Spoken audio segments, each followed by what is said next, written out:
ধুনীয়া ড্ৰেছ পাতি মানে স্যুট বুট আমাৰ নিচিনাও পিন্ধিব পাৰে আপুনি শাৰ্টটো এক সাইজ ডাঙৰ পিন্ধে হাৱাই চেণ্ডেল পিন্ধে কলা পেন পিন্ধে মানে এই কথাটো কি ইয়াৰ লগত কিবা মানে এষ্ট্ৰলজিক্যাল কথা আছে কিবা সাইকোলজিক্যাল কথা আছে কি আছে আজি আকৰ্ষণ কৰিব বিচাৰে বস্তুটো কি অলপ মানে আজি কৈ দিয়ক আপুনি এটা কথা কওকচোন আকৰ্ষণটো আপোনালোকৰ নিচিনা ড্ৰেছ পিন্ধিলে হ'ব হয়নে নহয় কওক নাই এজন বিধায়কে ডক্টৰ হিমন্ত বিশ্ব শৰ্মা মই তেওঁক কম যে professional 2 number Zubeen Garg non professional তিনি গগৈৰ কথা কৈ পেলাই জাতপাতৰ ৰাজনীতিৰ আশ্ৰয় নললে আপোনালোকে হিমন্ত বিশ্ব শৰ্মা আৰু ৰকিবুল হুছেইনে মিলিয়ে মোক আটাইতকৈ বেছিকৈ ৰেল পীযুষ হাজৰিকা অহংকাৰী আজি আমাৰ লগত অতিথি আপোনালোকৰ আটাইৰে পৰিচিত এগৰাকী ব্যক্তি আপোনালোকে ইতিমধ্যে গম পাইছে আমাৰ লগত উপস্থিত আছে ৰাইজৰ দলৰ সভাপতি অখিল গগৈ ডাঙৰীয়া আপোনাক স্বাগতম জনাইছো নমস্কাৰ আমাৰ এই অনুষ্ঠানটোৰ নাম ট্ৰিপল এক্সন আমি তিনিটা এক্সন তিনিটা এংকৰ আপুনি যি বুলি কয় প্ৰথমে আপোনাৰ সৈতে অলপমান এটা খেল খেলিব খুজিছোঁ মই 5জন ব্যক্তিৰ নাম কম এটা শব্দত ব্যক্তিজন সম্পৰ্কত আপোনাৰ ধাৰণা ব্যক্ত কৰিব লাগে বেলেগ প্ৰগ্ৰেম ল'লে আমি অলপ চেষ্টা কৰিছোঁ মানুহক মনোৰঞ্জন দিবলৈ আৰু অখিল গগৈৰ এই হাঁহিমুখীয়া মুখ অখিল গগৈ খুব উগ্ৰ খঙত থাকে কিন্তু আজি হাঁহিমুখীয়া মুখখনো দেখিব মানুহে মই 1 নম্বৰতে কৈছোঁ আপোনাৰ হাঁহিটো নাইকিয়া হৈ যাব পাৰে কিন্তু যিটো নাম কম ডক্টৰ হিমন্ত বিশ্ব শৰ্মা মানে এটা শব্দত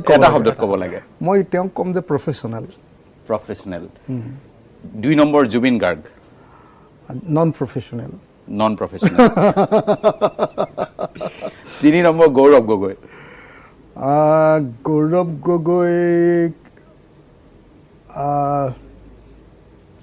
গৌৰৱ গগৈ সম্পৰ্কে মই ভাবি থোৱা নাছিলোঁ আগতে কেতিয়াও ভবা নহয় কাৰণ তেওঁক নতুনকৈ পাইছোঁতো পাইছে হয় গৌৰৱ গগৈ অলপ 2 মিনিটৰ পিছত কম মই গৌৰৱ গগৈ 2 নম্বৰত 3 নম্বৰত 4 নম্বৰত মই কৈছোঁ 3 নম্বৰতে মই কৈছোঁ পীযুষ হাজৰিকা কি ক'ম মই ভাবা নাছিলোঁ আপোনালোকে মানে স্পন্টেনিয়াছ যি আহে আমি হেতুকে শুনাব খুজিছোঁ মানে পীযুষ হাজৰিকা আপোনাৰ মনলৈ যিটো আহে সেইটো ক'লেই হ'ল এতিয়ালৈকে ভাবি থোৱা নাই মানে মানুহ এজনৰ সম্পৰ্কে ক'বলৈ হ'লে তেওঁৰ সম্পৰ্কে অকণমান ভাবি থ'ব লাগিব ন এতিয়া ধৰক দুটা ডাঙৰ ফিগাৰৰ নাম কৈছে মোৰ লগে লগে মনত আহি গৈছে CM বুলি কোৱাৰ লগে লগে মনত আহি গৈছে হয় নহয় তাৰপিছত জুবিন গাৰ্গ বুলি ক'লেও মানে ফটককৈ যেতিয়া CMৰ বিষয়ে মই যেতিয়া প্ৰফেশ্যনেল বুলি ক'লোঁ তেওঁ দেখিছোঁ আটাইতকৈ নন প্ৰফেশ্যনেল মানুহ যদি আছে তেতিয়াহ'লে তেতিয়াহ'লে মই আৰু এটা অপশ্যন দিওঁ আপোনাক আৰু এটা নাম কওঁ লুৰিণজ্যোতি গগৈ নুলিন সম্পৰ্কে মই একচুৱেলি এতিয়ালৈকে ভবা নাই এতিয়ালৈকে এই 3জন মানুহৰ বিষয়ে এতিয়ালৈকে বৰ এটা ভাৱনা চিন্তা কৰা নাই মানে এতিয়ালৈকে মানে এটা শব্দত ক'ব পৰাকৈ মই যদি আপোনাক বেছিকৈ ক'ব দিওঁ বহুত কৈ পেলাব তেতিয়াহ'লেতো ক'ব পাৰিম কিন্তু এটা শব্দত ক'ব পৰাকৈ মই ভবা নাই মানে এটা অভিদা তিনি গগৈ অভিদা এটা চলিল যদি অসমত উজনি অসমত যদি কংগ্ৰেছে ভাল কৰে তেনেহ'লে তিনি গগৈ ফেক্টৰী ক্লিক কৰিব সেইটো আপুনি ভাবে আৰু যদি ব্যৰ্থ হয় তিনি গগৈয়ে ব্যৰ্থ মই ভাবোঁ যে তিনি গগৈটোৱে খুব সাংঘাতিক ধৰণৰ এটা ইম্পেক্ট পেলাইছে সেইটো নোহোৱা নহয় কিন্তু তিনি গগৈ মানে তিনিটা গগৈ বা তিনি গগৈ মানে তিনিটা আহোম মানুহ এনেকুৱা নহয় মানে তিনি গগৈ মানে আছিলে এটা শক্তি যি শক্তিটোৱে এই ফেচিষ্ট বিজেপি চৰকাৰক এই সাম্প্ৰদায়িক বিজেপি চৰকাৰখনক চেলেঞ্জ কৰিব পাৰে আৰু ই এটা মানে আপোনাৰ কি ক'ব সামূহিকতা মানে এটা সামূহিকতা মানে এটা কি ক'ব আপোনাৰ সমূহীয়া লিডাৰশ্বিপৰ এটা প্ৰতীক গতিকে তিনি গগৈ ডেফিনেটলি এবাৰ ইম্পেক্ট কৰিছে যদি পজিটিভো হয় তিনি গগৈ নিশ্চয় এটা ভূমিকা থাকিব নিগেটিভো যদি হয় তেতিয়াহ'লে ডেফিনেটলি তিনি গগৈ এটা ভূমিকা থাকিব তিনি গগৈৰ প্ৰসংগ উত্থাপন হৈছে গগৈ ডাঙৰীয়া মই আপোনাক একদম পোনপটীয়া কথাটো হৈছে কি হিমন্ত বিশ্ব শৰ্মাৰ কথা আহিলে আপুনি ব্ৰাহ্মণ্যবাদৰ কথা এটা কৈছিলে এটা সময়ত আমাৰ মনত আছে কিন্তু কথাটো হৈছে আপুনিয়ে কয় ধৰক জাতপাতৰ ৰাজনীতিৰ কথা কিন্তু তিনি গগৈৰ কথা কৈ পেলাই জাতপাতৰ ৰাজনীতিৰ আশ্ৰয় নললে আপোনালোকে না আমিতো তিনি গগৈৰ কথা কোৱাই নাই কৈছেতো মানুহে তিনি গগৈৰ কথা তিনি গগৈ আহোম কাৰণে কোৱা নাই তিনি গগৈ তিনিটা ধাৰাৰ প্ৰতীক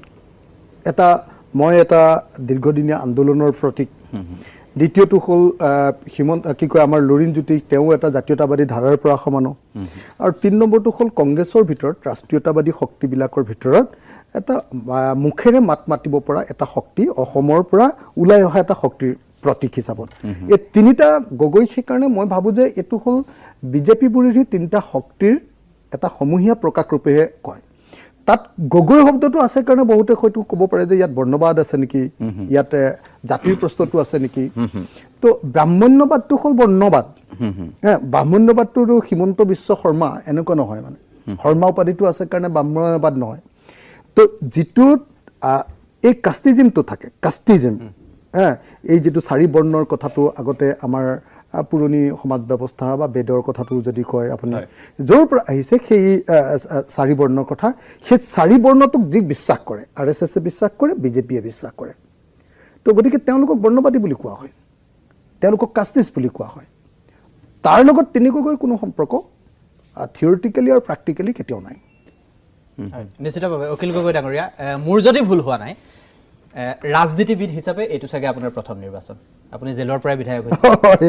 গতিকে আপোনাৰ এক প্ৰকাৰ অগ্নি পৰীক্ষা এবাৰ আপুনি যিবোৰ সমষ্টিত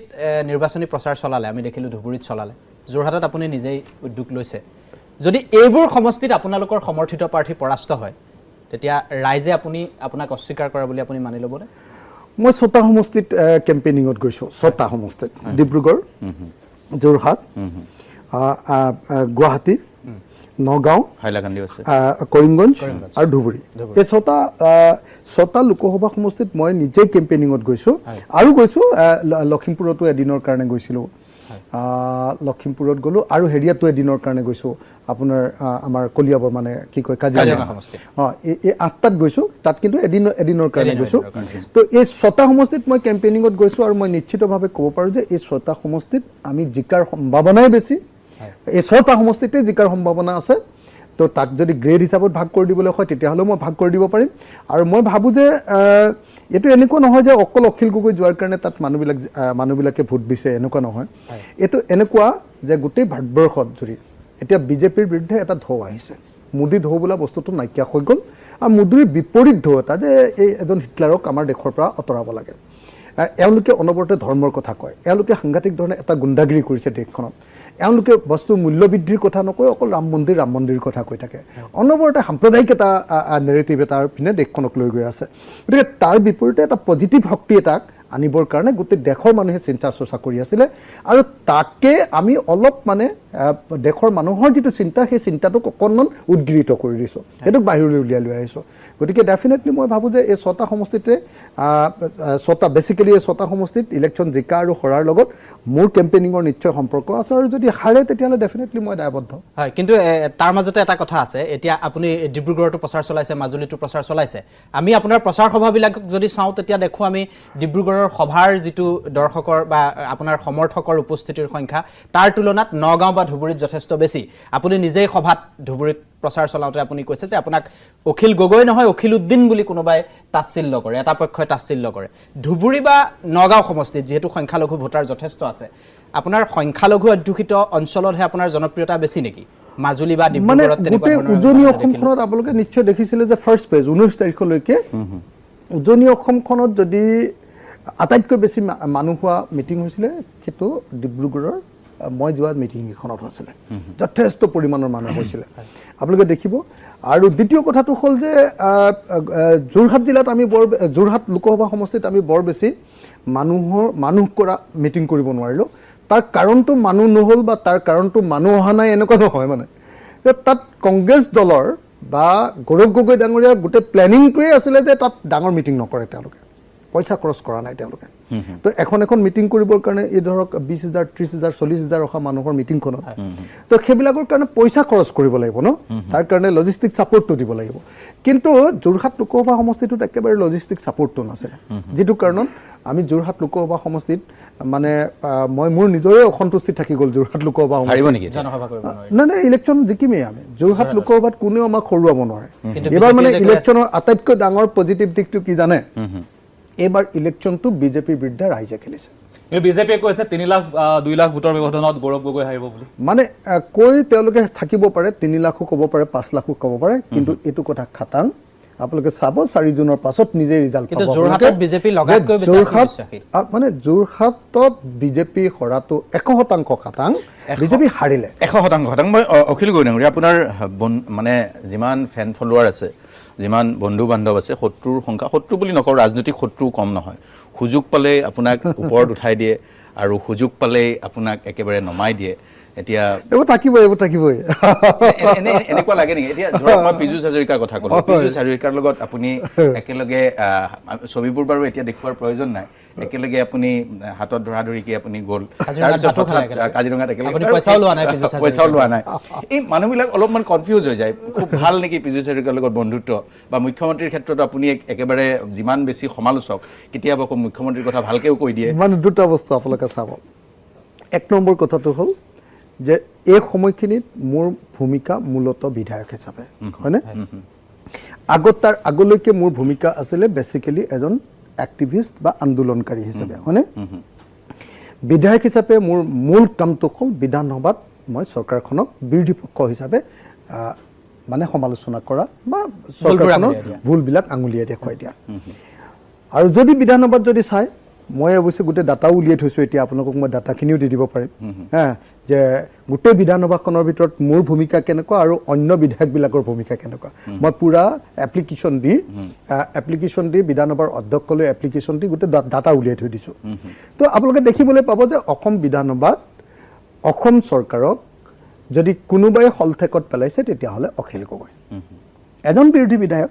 এজনী মাত্ৰ এটা দলৰ এজনে MLA কিন্তু বিধানসভাত হিমন্ত বিশ্ব শৰ্মা পীযুষ হাজৰিকা অন্য কোনোবা মুখৰ আগত যোন আহিছে পৃথিৱীৰ কোনো কেতিয়াও হাৰি যাব পৰা নাই কিন্তু যেতিয়া মোৰ সমষ্টিলৈ গৈছে তেওঁ তেতিয়া মই তেখেতক খুব সন্মান সহকাৰে তেওঁলোকৰ লগত কথা পাতিছোঁ তেওঁলোকক ডিল কৰিছোঁ সন্মান সহকাৰে খুব ভালকৈ ব্যৱহাৰ কৰিছোঁ আৰু ব্যৱহাৰ কৰাৰ পাছত মোৰ নিজৰ সমষ্টিৰ উন্নয়নৰ বস্তুবিলাক মই ডেফিনেটলি উলিয়াই লৈছোঁ এইটো হ'ল মোৰ একদম স্পষ্ট মোৰ নিজৰ দলৰ আমাৰ ষ্টেণ্ড মোৰ ব্যক্তিগত ষ্টেণ্ড আৰু আমাৰ সমূহীয়া ষ্টেণ্ড একেটাই যে বিধানসভাত য'ত আমি ধৰিব লাগে তাত আমি একদম উৰাই দিম আপোনাৰ আজিৰ দিনটোত এতিয়া আপোনাৰ সংবাদ মাধ্যমত য'ত আমি ক'ব লাগে প্ৰেছ কনফাৰেন্সত বিজেপি সম্পৰ্কে যি ক'ব লাগে সেইটো সঠিকভাৱে ক'ম কিন্তু কাইলৈ যেতিয়া মই মুখ্যমন্ত্ৰীজনক লগ পাম তেতিয়াতো মই মুখ্যমন্ত্ৰীজনক লগ পালেতো মই গালি দিয়া আৰম্ভ নকৰোঁ এইটো কাৰণে নেকি আপুনি ৰাহুল গান্ধীৰ সন্মুখত আপোনাৰ খং আছিল চাগে কংগ্ৰেছৰ বিধায়কসকলৰ বিৰুদ্ধে বেয়াকৈ কৈ দিলে নেকি মই কংগ্ৰেছৰ বিধায়কসকলৰ বিৰুদ্ধে মই বেয়াকে কৈ দিয়া নাই মই খোলাখুলিকে কৈ দিছোঁ মই যি কৈছোঁ আপোনালোকক খোলাখুলিকে কৈ দিম মই কংগ্ৰেছৰ বিধায়ক সম্পৰ্কে স্পষ্টকৈ ৰাহুল গান্ধীৰ সন্মুখত কৈছোঁ যে আপোনালোকৰ বিধায়কবিলাকে কি কয় বিধানসভাত মাত নামাতে মই স্পষ্টকৈ কৈছোঁ মই যেতিয়া কৈছোঁ যে বিজেপিৰ বিৰুদ্ধে মাত নামাতে তেতিয়া আমাৰ লুৰিণ জ্যোতিয়ে কৈছে যে বিজেপি নহয় হিমন্ত বিশ্ব শৰ্মাৰ বিৰুদ্ধে মাত নামাতে বুজিছে দাদা আমি ক্লিয়াৰলি চবেই কৈ দিছোঁ যে আপোনালোকৰ বিধায়কবিলাকে সঁচাকৈ বিজেপি চৰকাৰখনৰ বিৰুদ্ধে মাত নামাতে আৰু সেই কথাটো কোৱাৰ কাৰণে মোক বিধায়কবিলাকে বেয়া পাইছে মই পাব দিছোঁ মোক কি আহিব যাব মই এটা কথা সুধোঁ আপোনাক আপুনি যিমানবাৰ জেললৈ গৈছে প্ৰায় 40-50 বাৰ মানে হ'ব প্ৰায় 26-27 বাৰ মান কংগ্ৰেছে জেললৈ পঠিয়াইছে মানে ডিউৰেশ্যনটোৰ কথা মই কোৱা নাই বেছিকৈ কংগ্ৰেছেই পঠিয়াইছে আৰু বিজেপিয়ে ধৰক অলপ কম হ'ব আৰু সেই কংগ্ৰেছৰ হৈ আপুনি 8টা সমষ্টিত ভোট খুজি ফুৰিলে এটা সময়ত আপুনি কংগ্ৰেছক মুকলিকৈ সমালোচনা কৰিছিল বিজেপিক ভোট দিবলৈ কৈছিল এটা সময়ত মুকলিকৈ কৈছিল মই আৰু অকণমান যোগ দি দিওঁ যিজন ৰকিবুল হুছেইনৰ মন্ত্ৰী থাকোঁতে বন মন্ত্ৰী থাকোঁতে অসমত গড় নিধন হৈছিল আপুনি গড় নিধনৰ বিৰোধিতা কৰিছিল ৰকিবুল হুছেইনক কঠোৰ সমালোচনা কৰিছিল আৰু সেইজন ৰকিবুল হুছেইনৰ সমৰ্থনত আপুনি প্ৰচাৰ চলাত এইটো ঠিকেই কথা কৈছে আপোনালোকে যে সন্মানীয় মুখ্যমন্ত্ৰী তৰুণ গগৈ ডাঙৰীয়া প্ৰাক্তন মুখ্যমন্ত্ৰী তৰুণ গগৈ ডাঙৰীয়াৰ দিনতে আমি কৃষক মুক্তি সংগ্ৰাম সমিতিয়ে আটাইতকৈ বেছি আন্দোলন কৰিছোঁ আটাইতকৈ বেছি সমালোচনা মুখৰ হৈছোঁ আৰু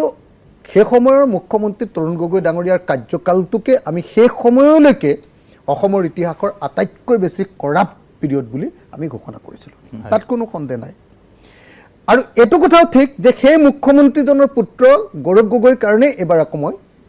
নিৰ্বাচনত আটাইতকৈ বেছিকৈ লাগিছোঁ ৰকিবুল আপোনালোকে নিশ্চয় দেখিছে যে কিমান আৰু গৌৰৱ গগৈ ডাঙৰীয়াক এবাৰ যোৰহাটত দিব লাগে বুলিও কোৱা মানুহজন ময়ে আছিলোঁ আপোনালোকে নিশ্চয় জানে দ্বিতীয় কথা যে যিজন ৰকিবুল হুছেইনৰ হৈ মই এইবাৰ 44খন মিটিং কৰিলোঁ 44 জয়ীহে মিটিং কৰিলোঁ ধুবুৰীত সেই ৰকিবুল হুছেইনৰ আৰু হিমন্ত বিশ্ব শৰ্মা ডাঙৰীয়া এই দুইজনেই লগ লাগিয়ে মোক আটাইতকৈ বেছিকৈ জেল দিছে 36 বাৰ জেল খাইছোঁ 36 বাৰৰ ভিতৰত 20 বাৰ কংগ্ৰেছৰ দিনত আৰু 16 বাৰ বিজেপি চৰকাৰৰ দিনত গতিকে এইটো কথা খাটাং যে কংগ্ৰেছক ভাল পাই আমি কেম্পেইন কৰিবলৈ যোৱা নাই